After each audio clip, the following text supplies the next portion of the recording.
Hello everyone, and welcome back to another episode of Coffee and Crypto. My name's Don. Thank you so much for tuning in and watching today's stream. If you are watching it live, hello, good morning, good afternoon, good evening, whatever time you are watching this. And if you are watching it back, of course, please do drop me a like. Drop me a comment, let me know how you are consuming coffee and crypto today. Now, well, you can see it from today's title. It's time, it's finally time. It is October, it is the 2nd of October. We have managed to make it through and hit quarter 4 in crypto. And well, of course, you know I'm excited. I've got loads to cover in today's episode. And well, it's a big one. We have already seen some price movement the past 2 days, especially last night. Anyone in our CC Pro Discord will know exactly what I'm talking about because, well, we done a massive profitable trade last night in Discord and yeah, finally we're starting to see some movement in Bitcoin. So let's first of all jump into today's prices and then figure out what's going on for the rest of today's episode. Of course, on your screen, if you haven't already, for whatever strange reason that may be, you haven't taken part and joined CC Pro, you are literally, when I say this, I mean it literally, running out of time. So yeah, click the link, it's in today's description, read about what we offer and how we can help you, and then of course get signed up if you haven't already. But first things first, prices. Let me just refresh this just to be double, triple sure that the prices are as accurate. I did refresh it just a moment ago, but there we go. Okay, so currently then, Bitcoin is up at $28,366. We then have Ethereum at $1,715. BNB is currently sitting at $218, XRP just above 52 cents. We then have Solana at $23, Cardano at 26 cents, Dogecoin at 0.06, and then finally we have Tron at 0.08. So most things have been moving, mostly Bitcoin and Ethereum. Some altcoins have also been following, but yeah, mostly it has been Bitcoin move that, at least has led the pack. And well, that's what we needed to see. We needed to see a bit of price action. Bitcoin's currently up just over 8% on the weekly and 4% on the daily. So yeah, some decent movement, if I do say so myself. Happy October, everyone. Happy quarter 4. I told you, and I have been telling you for months, that we would see some sort of action in October. And well, did I lie to you? Do you trust me now?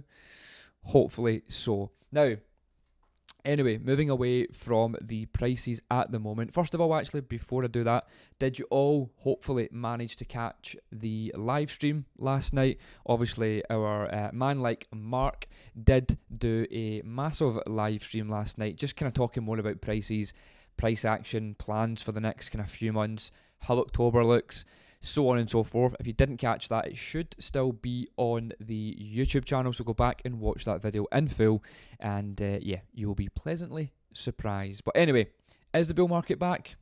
I don't think so, not quite yet, but quarter 4 doesn't necessarily mean that we need to get the bull run kick-started. We just need some price action. That's all I've been telling you that will happen, and I'm going to, at the end of today's video, show you a chart or revisit a chart that I have done a few times in the past, and just again refresh your memory with why I've been saying October is here, or as some people like to call it, Uptober.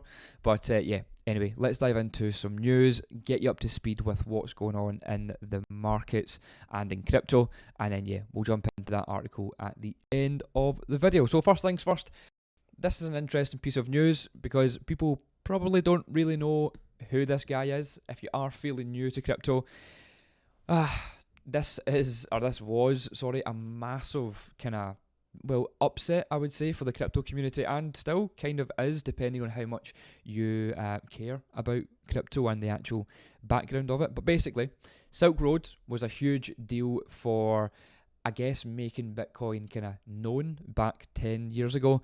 It was then, of course, shut down by the government for many, many reasons. I'll let you go Google that yourselves. However, the founder was imprisoned and he was given a double life sentence. I don't know if any of you's known that. So I'm going to just dive into that just quickly because, I want to start off today's episode with a little bit of, I was going to say lighthearted. This isn't very lighthearted, but a little bit of a kind of educational piece for anyone that's new. So, the Silk Road founder marks 10 years into his double life sentence in prison.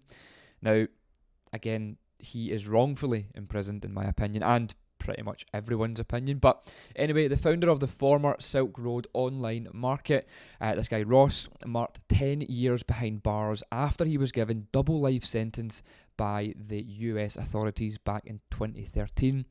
Now, October 2nd, should we say, he posted on Twitter that he has already spent a full decade in prison and fears he will spend the remainder of his life behind concrete walls and locked doors. He said, all that you can do now is pray for mercy. So, I'll try and give you a bit of a kind of, again, understanding into what happened exactly. So, Silk Road started in 2011. Some of you may have used it back then, I don't know, and was run and operated by this guy Ross from his personal laptop under the username Dread Pirate Roberts. Now, it is known as the first modern darknet market with a payment system built purely on Bitcoin. However, on October 1st, 2013, the Federal Bureau of Investigation, so the FBI, I don't know why I tried to give them their whole Sunday name, but the FBI seized that laptop from the creator. Now, he was then convicted in a US federal court in 2015 for various charges relating to the operations of Silk Road. He was then sentenced to 2 life terms plus 40 years and no possibility of parole. Seems a bit far. According to the court documents from the case, the Silk Road site facilitated the sales amounting to, this number is insane, 9,519,664 Bitcoin between February 11 and July 2013. And it took commission of 600,000 Bitcoin. Now, obviously, the price of Bitcoin was completely different back then, so putting that in today's money is obviously more shocking. But it says here then, at the time of the publication, the court documents have kind of put out, this equated to approximately $1.2 billion in sales and around $80 million in commissions.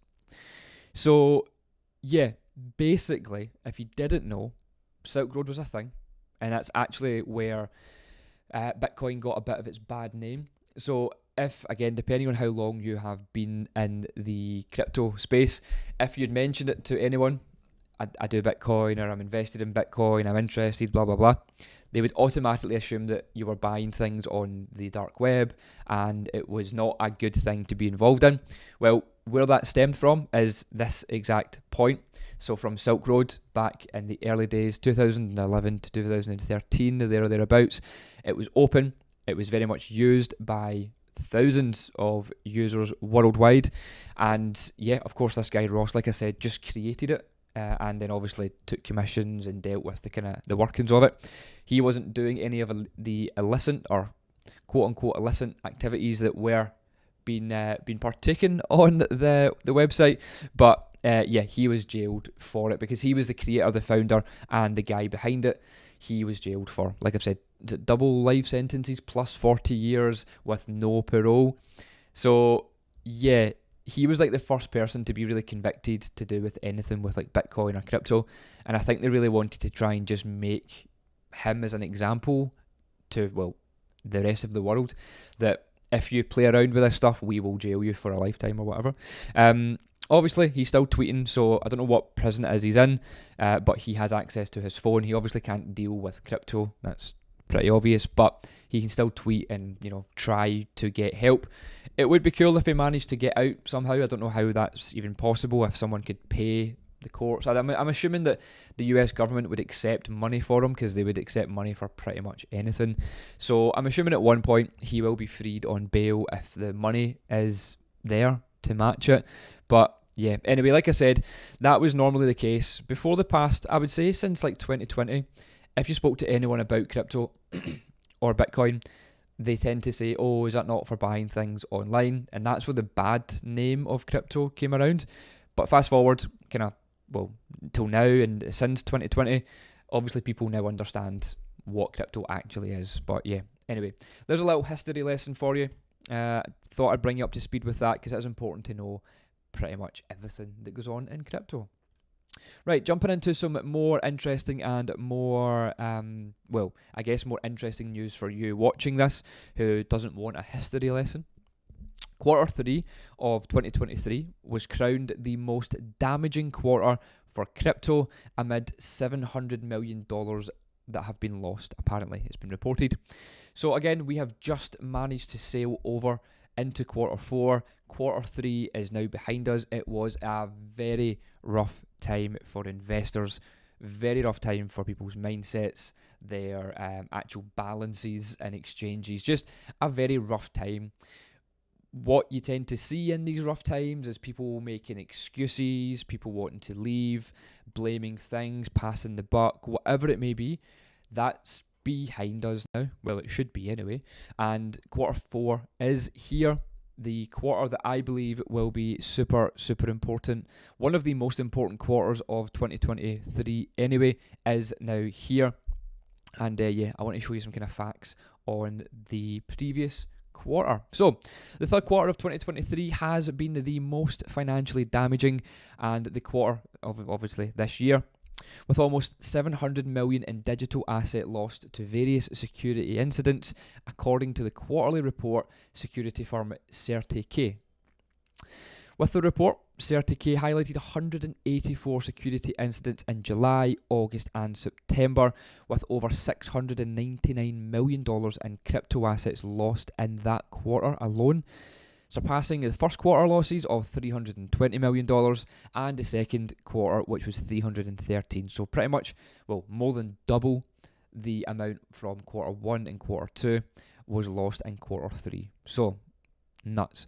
Anyway, among the exploits that led to the losses, private key compromises have been listed as the most damaging, taking over $204 million across 14 incidents.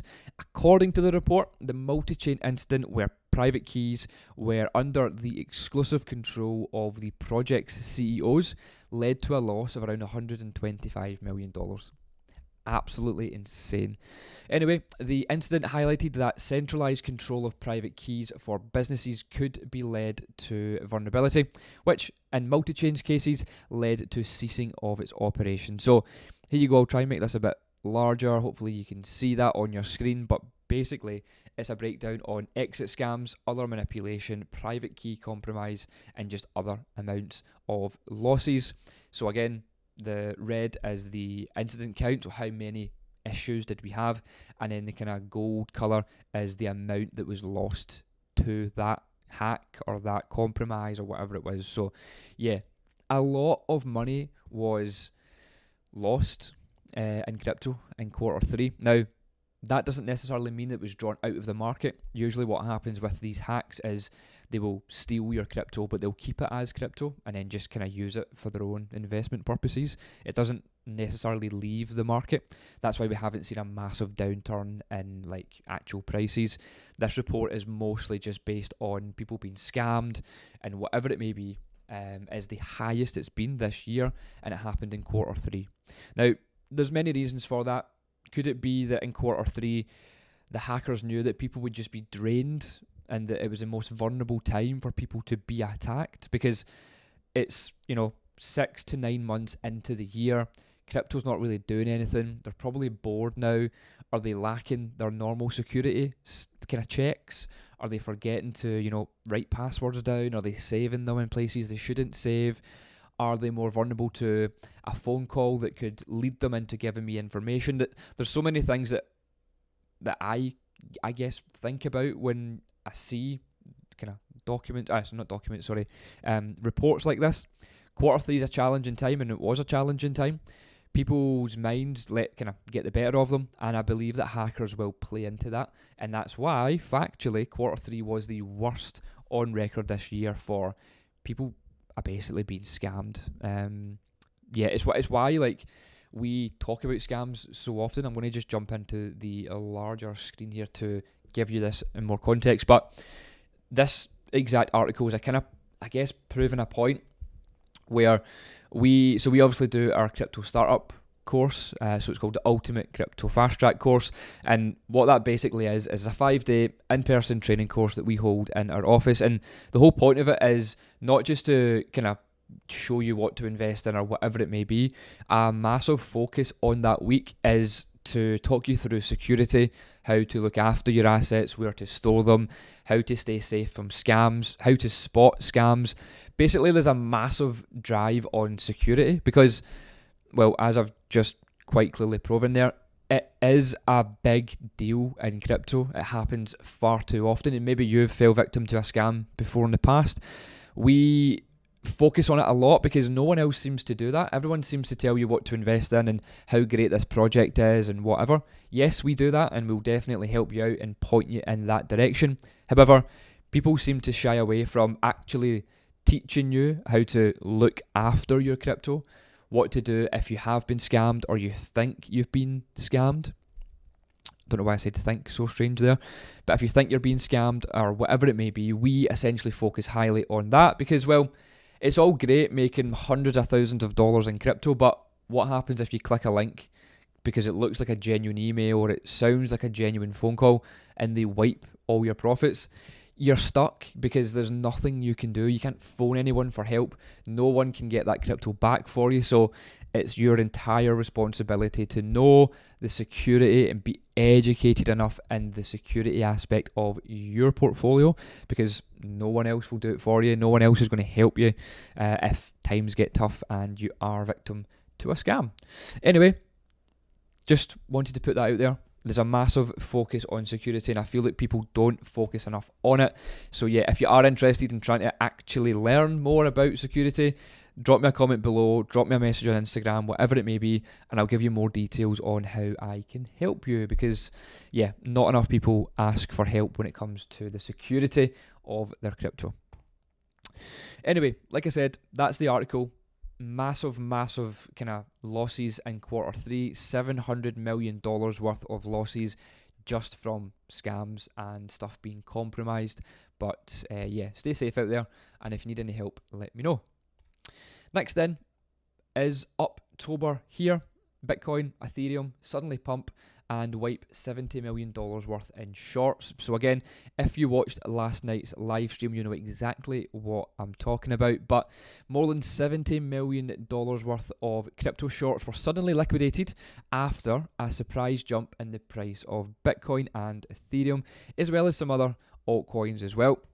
So according to the data then, the sudden pump saw Bitcoin surge 3% in just 15 minutes from 27,000 to just above $28,000 and then settling kind of just below that at the time. But again, we're back up well over that this morning, which is good to see. But yeah, massive pump. Obviously, I've covered that already in Bitcoin, Ethereum, and some of the alts. Similarly, then, the Ethereum's native currency, Ether, also surged, gaining as much as 4.7% in a brief spike to $1,755. So yeah, again, up, which is what we love to see. Now, the sudden movement has left most of the community scratching their heads. Many commentators said the move is aligned with the arrival of October. Again, we've been saying this for many months at this point.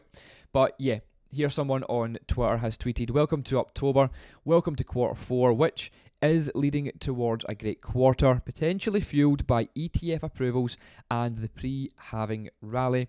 Potentially Bitcoin to $40,000 is reasonable." So yeah, it is looking good. Now, I will not show you this. In fact, have they updated this? They can't have. Well, yeah, they probably have. So let me show you this because I was actually going to show you this at the end. In fact, that is absolutely tiny. Yeah, I'll just show you at the end of today's video because that is too small to read.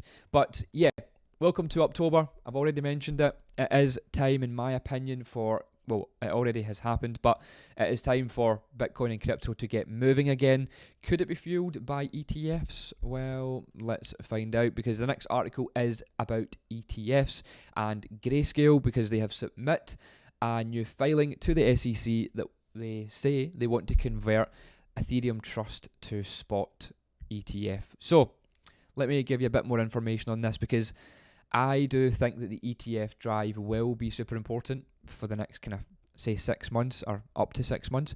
So following the approval of the first Ethereum futures exchange traded fund, did I say that strange? Yeah, I think I did. But anyway, following the approval of the first Ether ETF, Grayscale Investments is looking to convert its Grayscale Ethereum Trust to a spot Ether ETF. Now, the New York Stock Exchange ARCA filed for the conversion with the US SEC on October 2nd, and Grayscale's existing trust invested in Ether futures contracts as an indirect means of exposure to Ethereum, but a spot ETF will invest in the underlying asset itself. So they are slightly different. Again, spot ETFs are preferred, but there has been one approved already for the futures, which Grayscale got approved. Again, Grayscale are one of the largest, if not largest, firms out there, so this is a big deal. So, Grayscale CEO Michael Sonnenschein, don't know if I pronounced that right, announced the move on X and highlighted the firm's intent to provide conventional investment products offering exposure to cryptocurrency assets, and has went on to quote here then, so, as we fail to convert ETHE to an ETF, the natural step in the product's evolution, we recognise this as an important moment to bring Ethereum even further into the US regulatory perimeter. So, basically, they went to the SEC, got approval for one thing, and now, well, they think, well, hang on a minute, we really need to add more. We really need to go with this and get as much kind of coverage with Ethereum as possible. So now they're applying for the Bitcoin. No, I literally just said Ethereum about 5 times. Ethereum ETF. All right, I'm not used to saying Bitcoin ETF, but Ethereum ETF. Grayscale, in my opinion, have a good chance at getting this approved because, well, they already have dealings with the SEC. They're a very respectable brand and company in the US and have already, like I said, got a relationship with the SEC. So, yeah, it could be quite promising. But the Grayscale Ethereum Trust was launched way back in 2019 and went on to become an SEC reporting company in October 2020, giving the public direct insight into the performance of its crypto investment vehicle, so Ethereum in this case. At the time of writing, which again was only a few hours ago, the Ethereum Trust is valued at $4.9 billion and accounts for around 2.5% of circulating Ethereum. So yeah, this is a big deal in my opinion. It is ETF based news, and many people do think the ETFs will be the driving force for the next few months. In my opinion, I do think it will have a massive help towards what we see coming out from the prices as well. So yeah, positive to see this. It's just, the news has just come out half an hour ago, so it is fresh in the press, shall we say.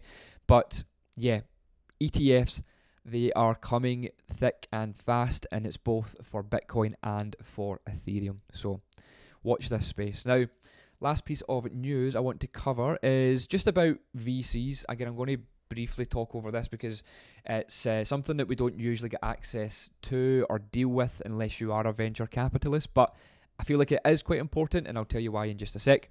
But the VC roundup then. So investors eye blockchain analytics, gaming and crypto privacy. So hopefully you all know by now that a VC, a venture capitalist, is like the big dog when it comes to investing. They are the guys that help fund startups and really get projects off the ground.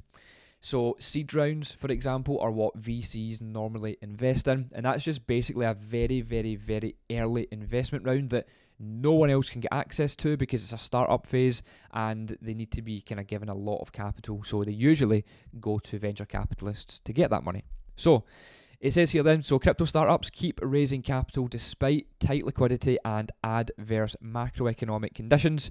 September saw major developments in the space, such as Farmville co-creator raising $33 million to create a Web3 game, and Animonica Brands disclosing a $20 million capital acquired to push forward the development of its Mochaverse platform. So just between those two projects, there's $53 million raised in September from venture capitalists. In other related development, Blockchain Capital closed 2 new funds in September with $580 million to be deployed into crypto gaming. Now remember that, crypto gaming, and decentralized finance projects in the next kind of coming months. Now, Cointelegraph's venture capital or VC, again, same thing. Roundup reveals that the latest projects raising capital despite the market's long downturn. So I'm not going to dive into them all. I want to just try and scroll through them. You can pause and read in full detail. But here's a project here. Maps have secured $3.2 million in a seed round investment. Let me just check, that's scrolled too far. Blockchain Analytics CoinScan, 6.3 million. Hincal Protocol has secured 4.1. Mythic Protocol, 6.5. Look, you get the point here. These Web3 gaming, especially gaming, startup kind of crypto projects are still happening. It's something that we spoke about previously. Obviously, you know that there was a deal with SwissBorg for Favor. Some of you might have been able to get in on that deal. Some of you may have missed out on that. But basically, seed rounds are, as I've mentioned, the very, very, very earliest stage that anyone can get invested in a crypto startup project. Why they're so hard to get is because they tend to be the best return on investment. Why is that? It's because you're getting in at startup before any public kind of know to get involved, so that there's basically the price is as close to zero as possible, meaning that if and when the project does get started up within 12 months, 2 years, whatever it is, you've invested a very early stage, and as a kind of thanks for doing that, the project will give you the tokens as like I said, a super, super low price, basically. So seed rounds are super important. They're super, I guess impossible to get unless you are a venture capitalist or you're kind of friends with the firm, whatever it may be. Or SwissBorg could potentially offer you one, but again, the allocation's usually very, very small. These guys are putting in tens of thousands, hundreds of thousands, usually millions. But yeah, just wanted to show you that even though the market has been down and was down, there's still a lot of things happening in crypto. There's a lot of startup projects still continuing to raise money in crypto because the future is bright. There is so much more to give with crypto, especially with crypto gaming. Again, you all know we have a project that are very close to our heart, shall we say, Genzo Kishi. So we all know who they are. We've invested in them for a few years now. Massive gaming project out in Asia. They obviously continue to try and, develop more and more and more. And I'm really, again, hopeful, in my opinion, for the next kind of few years with Genzo Kishi. But anyway, that's all for the VC roundup. Just to let you know, stuff is still happening in the background for crypto. Just because prices are down does not mean that people are not investing in startups. It's, the future is bright, like I said, for crypto. Now, the last thing, if my PC will allow me to show you, is something that we've visited before. I want to just quickly revisit it. I will get an updated version of this, as well as something that I can show you on a kind of weekly basis or something. But basically, to reiterate, the kind of red here, actually September closed in a bit of a green for the first time in, ever, which is interesting. But anyway, red has been a very much norm for September. For the month of, for the price of Bitcoin, the month of September has always been red. But the month of October has, pretty much always been green. Give or take maybe 2 years out of 10. But the main point here is just to show you this. Pause it, screenshot it, whatever you want.